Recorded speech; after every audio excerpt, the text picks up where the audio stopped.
Nos encontramos en el área de redacción del Sistema Zacatecano de Radio y Televisión para prepararles a ustedes una interesante entrevista con Adriana Solórzano. Ella es presidenta de la Asociación Mexicana de Defensoría de las Audiencias y académica de la Universidad Nacional Autónoma de México. Muchísimas gracias, maestra, por aceptar esta entrevista. Al contrario, gracias a ti, Mario. Un gusto estar aquí en el CISART. Hace unos instantes, hace unos minutos, tuvimos un interesante taller sobre este tema de defensorías de la audiencia en medios de comunicación, en contenidos de los medios de comunicación, pero quisiéramos que nos profundizara o que pudiéramos ser un poco más general para que la audiencia sepa qué realmente son los derechos de la audiencia. En ese sentido, precisamente, ¿qué son los derechos de la audiencia? Los derechos de las audiencias son los derechos que tenemos todos, porque todos somos público de los medios electrónicos de comunicación. Es decir, en algún momento somos televidentes o radioescuchas. Como televidentes y radioescuchas tenemos derechos. ¿En qué consisten principalmente esos derechos? Pues en no ser aludidos de manera injusta, por ejemplo, en ser representados dignamente. Por ejemplo, en mi caso, yo como mujer tengo derecho a ser representada dignamente en mi condición de género, es decir, tengo derecho a no recibir contenidos sexistas, tengo derecho a recibir contenidos que sean plurales, que sean diversos, tengo derecho a que se me informe con oportunidad sobre los cambios de programación, a que en mi calidad de madre se me avise, se me den avisos parentales sobre contenidos que no son aptos para niños, por ejemplo. Tengo derecho a que la programación pues esté, digamos, armónica con el interés superior de la niñez. Vuelvo a mi calidad de madre, a que mi hijo, cuando sea expuesto a los medios de comunicación, se exponga a temas y a contenidos que le ayuden a su desarrollo y a su armonía y no que lo afecten, por ejemplo.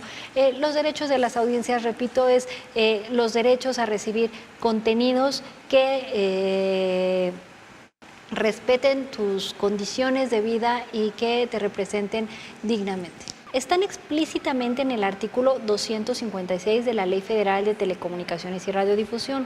Son 9 derechos y un numeral 10 o una fracción 10 que dice que todos los que se deriven de la propia Ley Federal de Telecomunicaciones y otras leyes. Te puedo mencionar los que están explícitos, que como te decía hace un momento, son a recibir contenidos plurales. Y con pluralidad hablamos de pluralidad ideológica, política, lingüística, social, cultural, es decir, a que en el medio esté reflejada la pluralidad y la diversidad nacional. Somos un país pluricultural y tenemos derecho pues a vernos representados en esa medida. Tenemos derecho a formatos diversos y esto no es un derecho menor porque los formatos diversos nos pueden hacer más accesibles temas complejos, por ejemplo. Tenemos derecho a esa diversidad de formatos, tenemos derecho a la réplica si somos aludidos de manera injusta, tenemos derecho a que no se nos haga pasar publicidad por información, es decir, que no se nos dé publicidad engañosa. Tenemos derecho a que se nos diferencie la opinión de la información, que no nos hagan pasar por información pues meras opiniones. Tenemos derecho a no ser discriminados ni por condición económica, es decir, no por pobreza, ni por raza, ni por orientación sexual, ni por género, ni por ejemplo, alguna discapacidad. Tenemos derecho a no ser discriminados, es decir, a que cuando se nos represente, insisto, de manera digna. Es un trabajo muy importante para medios públicos como privados. Esto es lo que nos acaba de mencionar. ¿Se tiene que trabajar mucho en ello o ya se ha ido trabajando y...? No, fíjate que es un tema pendiente, es sustantivo y tenemos mucho por hacer, porque se ha malinterpretado mucho esta situación de los derechos de las audiencias. Es decir, nos dicen, a ver, tú eres adulto y puedes ver lo que tú quieras, nadie te puede decir lo que tienes que ver. Y en el caso de los generadores de contenidos, se habla mucho de que es tu libertad de expresión y tu libertad creativa y tú puedes hacer lo que tú quieras. Nadie niega que hay libertad de expresión, que hay esa libertad creativa y tampoco que somos adultos y podemos decidir lo que vemos y lo que no vemos. Pero se nos olvida y pasamos pasamos de largo algunos elementos. Por ejemplo, el servicio de radiodifusión, cuando decimos radiodifusión nos referimos a radio y televisión, porque utilizan o son medios radiodifundidos, utilizan el espectro radioeléctrico para llegar a nuestras casas. Hagan de cuenta que la señal de la televisión y la señal de la radio viajan por unas carreteras que son el espectro radioeléctrico. Ese espectro radioeléctrico es de todos, es un bien nacional y alguien lo está utilizando para lucrar o para llevarnos información y cumplir con una función. Pero si se les está dando un bien nacional, tiene que ser para que favorezca a la comunidad o al conjunto de la sociedad. Existen defensores de la audiencia. Aquí en CISAR tenemos un grupo de personas que son defensores de la audiencia, que se encargan de ver qué contenidos hay y un poco regulan la calidad del contenido que se hace desde la televisión pública aquí. Pero ¿quiénes son? ¿Cuál es su tarea? Mira, las defensorías de las audiencias son el mecanismo para el ejercicio de los derechos de las audiencias. Es decir, yo tengo un derecho, pero ¿cómo lo hago efectivo? En el caso de los derechos de las audiencias se hace efectivo a través de las defensorías. Imaginemos por un momento que yo prendo la tele, estoy muy contenta y de repente veo que hay un contenido que denigra a las mujeres, que me parece absolutamente denigrante y contrario a la equidad de género. ¿Qué hago? Se está vulnerando un derecho, pero ¿qué hago? Bueno, las defensorías de las audiencias son ese mecanismo. Yo como audiencia debo contactarme con el defensor de las audiencias de ese medio y expresarle mi enojo. El defensor de las audiencias va a valorar el caso y a emitir una recomendación para evitar que en lo sucesivo se reincida en contenidos sexistas. En el taller en el que fuimos testigos hace un momento, se trabajó un tema sumamente interesante, que es cuál es el criterio para saber qué contenidos son de calidad o a qué se refieren con calidad. Es sin duda una palabra muy abstracta, incluso quizá ambigua, porque no, ¿cuáles son los estándares de esa calidad? Y usted mencionaba un concepto que me gustó mucho, alfabetización mediática. ¿Qué es esto de la alfabetización mediática y cómo nos sirve para poder poner estos criterios o esta estandarización de la calidad en los medios? Mira, la alfabetización mediática es entender ese lenguaje de los medios, entender cómo se hace y tener herramientas para poder valorar los mensajes y en todo caso para incluso construirlos.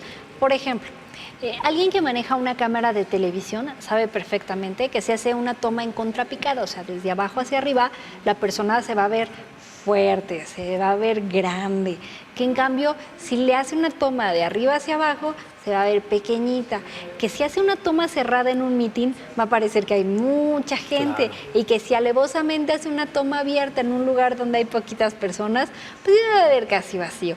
Eso nos puede llevar a entender que cuando se construye una nota informativa, por ejemplo, sobre algún político, los planos que se eligen y la manera como se construye la información va más allá de lo que literalmente se dice. Hay muchos elementos como esos planos que se utilizan para mostrar al político, para engrandecerlo o empequeñecerlo. Cuando la ciudadanía no se ha puesto a reflexionar sobre ese tipo de recursos, puede suponer ingenuamente que porque lo está viendo en la tele es cierto. Las imágenes se editan, es lo mismo que una fotografía, pueden enseñarte la fotografía. Ahora nos queda más claro porque con tantos filtros en las apps ya entendemos que entre lo que se está retratando y la foto hay una diferencia enorme. Pero bueno, antes de estas aplicaciones era más o menos común decir es que yo lo vi, y entonces si lo vi, pues es que es cierto.